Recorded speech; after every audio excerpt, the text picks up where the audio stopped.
Okay, so I said I was going to make a video on my sober meditation practice. I had a comment a while back and I never got around to making the video, so this is going to be that video. I'll just, what I've done in the last 3 years as far as meditation, what's worked and what has not. So let's just jump into it. I initially started this path putting psychedelics on a pedestal. When I heard or read that I could become enlightened with 5-MeO, I thought I didn't need to meditate at all. And so I just went at it, taking psychedelics, laying in cemetery without even attempting meditation. I tried it a couple times prior with no luck, no interest, wasn't getting any kind of results. I was like, oh, screw this, I don't need this anymore. But then all that led to about 6 months into the journey, maybe a little bit earlier than that. I was on a mushroom trip, and from my perspective, I was the ego, and I was running away. It was like I was in a line of electricity, and I was being chased, and I was chasing myself. I was chasing the ego down, but I was the perspective of the ego, and I eventually made it to this room. I entered this room, it's 6 walls. Once you go in, you cannot get out, and I basically cornered my ego, or I was cornered as the ego, and I was shocking myself, like it was like torturous. Like every time I thought about anything outside of this moment, it would just be like this volt of electricity. I was like, okay, I get it, just right now. But what about that thing in 2 weeks? And then it would shock me, or I would shock myself. I would shock myself. Like that trip where I basically tortured myself into submission, that opened the doors for meditation for me. And then it was soon after that trip as well that I quit my job. I've worked there for 13 years. I just up and quit. This job no longer serves me, and I had all this free time on my hands, so I started meditating like 12 hours a day. And my meditations, if you could call it that, I would sit up and focus on my breath with my eyes closed. I would sit up for maybe half an hour, and then I'd get too tired because I'd plan on doing this all day. And Jesus, that was loud. And it was like just getting lost in fantasies. That was what I considered meditation. I mean, there's no such thing as a bad meditation, and all those meditations led me to where I am now. I would lay down and let my mind go. The goal was to just focus on the breath. There's definitely a difference between meditation before 5-MeO DMT and meditation after 5-MeO DMT. Because before, it's kind of blasé. It's just that even when I started meditating, and then from the time of starting to meditate to my 5-MeO experience, it was maybe a couple months. So I hadn't had much time. Even if I was doing it 12 hours, it wasn't even that much. And then from 12 hours, it slowly died down. Then it was 8 hours, and then 4 hours, doing 4 hours. And then once it reached 4 hours, it was just okay, I don't want to do this anymore. And then I was consistently doing it for an hour a day. But once I added 5-MeO, meditation got ramped up. So it went from just getting lost in illusion. And when I say lost, I mean lost. Coming up the wildest, craziest, I don't even know, fantasies, I guess, but they're not even fantasies, they're just illusions. And when I was meditating for 12 hours a day, it'd be so long that there'd be this pressure built up on my forehead. And I remember I could lie down and within a second close my eyes, just incredible pressure, and within half an hour I don't even know where I am. I don't know it felt like I was lying face down, like on a massage table where you put your head through the hole, and like it felt like my head was just being pressed into this hole. And then I opened my eyes and like, oh, I'm in my room. Oh right, yeah, okay.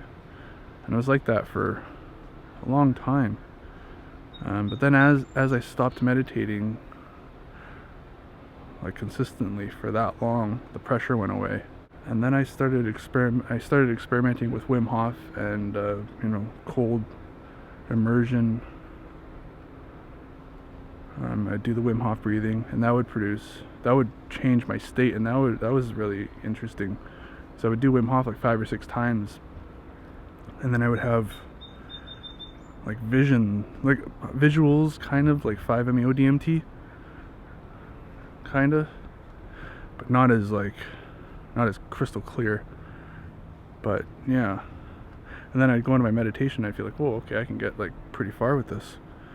And that died away, but I kept the breathing. I do my breathing at the beginning of my medicine. It's like as I go along, I just take bits and pieces of what I feel work, and then I just drop the rest that I'm not interested in. And I did binaural beat meditation. There was a period where I would do binaural beat meditation, and I would like have these like wild meditation, like it was almost like I fell asleep, and they were like these incredible dreams, but they were like movies that were playing out.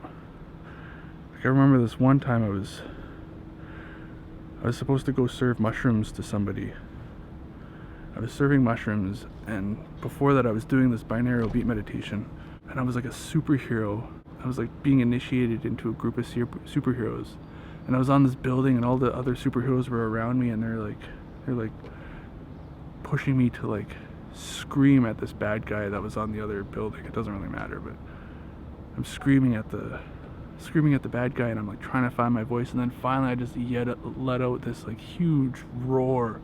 The bad guy gets sent away, and then later that day I'm going and I'm serving medicine. I'm serving mushrooms to somebody, and I took the mushrooms with them, and I was like finding my voice. Like it was the first time that I had that like really deep voice. When I let go of the ego, the deep voice comes out. So there's definitely something to binaural beat meditation. It really helped. I don't do it too much anymore. I just like quiet. I have had a period where I enjoyed it, and now I'm just quiet. Yeah. So from there, where did it go from there?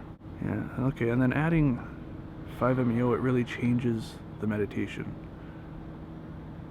Like it opens it up to like infinite possibilities, basically. Like I had a meditation last week. I was watching Eckhart Tolle, and he was just doing a talk on almost like a guided meditation. It was like halfway through the video, he's just like, close your eyes, now do this, now picture this. And then I had this feeling come over me, and I opened my eyes, and I could see him sitting there, and like it was like him, but he was like separate from the background, and everything fell away, like all my illusions fell away, and it was just, he was me. Like I became him, and that was the only thing that existed. It was just like Eckhart Tolle talking, and I was him. And then I was like flooded with this feeling of 5-MeO DMT, and then I could close my eyes and it would go away, and then I'd open my eyes and it would get super intense. I did this like 4 or 5 times. So okay, this is interesting. It's like completely sober. Haven't done 5-MeO in a month and a half at this point. So it's like once you do 5-MeO, it opens yourself up. You open yourself up to anything. Anything can happen. And my meditation now is few and far between. I'll sit down and close my eyes, and usually I'm in symmetry. And if I do that, it's only 10 minutes at a time. And I only do it when it feels right. I don't have a set time. I don't wake up at 6 a.m. to do my routine. I did that for so long that just doesn't appeal to me anymore. So You know, I find I'm doing a lot of my meditation when I'm driving. You know, when I'm driving, I hold my hands at 10 and 2, and I'm in symmetry. And the funny thing is usually when my mind gets to a place that I'm uncomfortable, is right at the time when I need to shoulder check and break symmetry. It's almost always like that. It's like the entire universe is a play that's like down to the tiniest thing. It's so much so now it's just like, oh yeah, okay. Well, like, before I used to be like, well, that was weird, but now it's just like, it's so casual. Yeah, so yeah. So yeah, like meditation, like on medicine, you know, when you go all the way, you open up in bilateral symmetry, but if you stay in bilateral symmetry, at least I find, if I stay in bilateral symmetry, it's like another tool to like watch your body and how you operate. And when you break symmetry, that means you're uncomfortable about something. It's not as like grandized, or it's not as dramatic as being on psychedelics, because your energy isn't ramped up, but it's still there. Like all the things that happen on psychedelics, it's just like a bigger version of reality, because you're introducing a higher amount of energy to your system. So if I just stay in symmetry, eventually. And oh, that's another thing too. It's the whatever it's called, the fractal yoga, where I'm like doing my hand thing, where both my hands are going, and I could do that sober.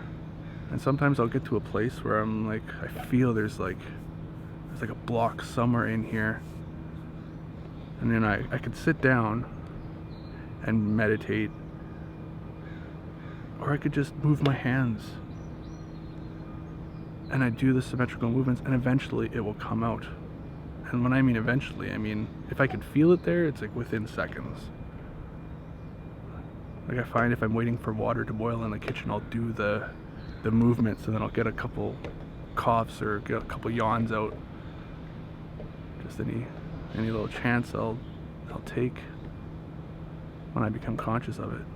And I could sit there and probably do this for days and days and get it all out, but I don't know, it doesn't appeal to me. So yeah, where my meditations now, it's like there's like a Venn diagram. It feels like a Venn diagram. Is that the two circles with the overlapping circle in the middle? I hope that's what it's called. And like I close my eyes and I feel like I'm a Venn diagram, like my vision is a Venn diagram, where I'm seeing separateness. And then I can take those two circles and pinch them together, and then it becomes one like completely focused circle.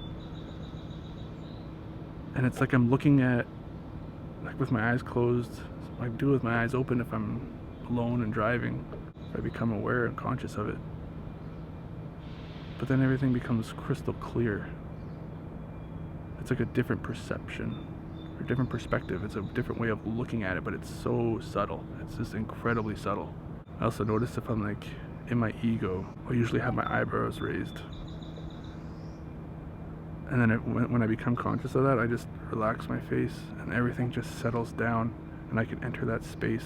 But I can't enter it when I'm on edge or something. Like, no, just relax the eyebrows, relax the face, relax all the muscles. Just release all the tension. And then you can just watch the show, I guess. If I'm at a normal day-to-day thing, I'm in and out of that state all day. Whereas before it took me so long, like I'd have to meditate for like hours and hours and hours to get like a glimpse of it, and do like mushrooms, and then go meditate for hours. Where it seems like I'm in and out of that state like constantly all day. So if I measure that against who I was, I think like I'd call that success. Because like eventually I'm just gonna not come back to that Venn diagram place where I'm just always where to push the circles together, you know? I don't know if I answered your question, but those are my thoughts on meditation. That's what I experienced, and that's what came to mind. Give this video a thumbs up if you made it this far. Thanks for watching. I'll see you on the next one. Bye.